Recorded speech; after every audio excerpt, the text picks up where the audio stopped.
गोजा थाना सदर का नवाही इलाका 430 जिम्बे आधा क़यामत सुगरा का मंजर पेश करने लगा।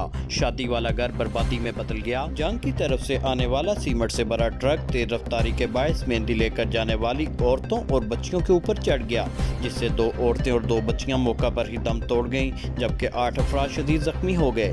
तफसीलात के मुताबिक ये अफसोसनाक वाक़या थाना सदर गोजा की हदूद जंग रोड पर वाक़या 430 जिम्बे आधा के करीब पेश आया, जहाँ मंशा और के यहाँ शादी की तकरीब थी। बच्चियां बच्चे मेहंदी लेकर सड़क के किनारे जा रहे थे कि जंग की तरफ से आने वाले तेज रफ्तार ट्रक ने उनको कुचल दिया, जिससे 2 औरतें और 2 बच्चियां मौका पर ही जाँ बहक हो गईं, जिनमें आसमा बीबी उम्र 26 साल, निशा उम्र 10 साल, निमरा उम्र 6 साल और यास्मीन उम्र 20 साल शामिल हैं। जबकि 8 अफराद शदीद जख्मी हुए, जिनमें फरजाना, यास्मीन, इस्मा, नसीम, सना असलम, मोहम्मद हसन, जावेद, रुखसाना बीबी वगैरह शामिल हैं।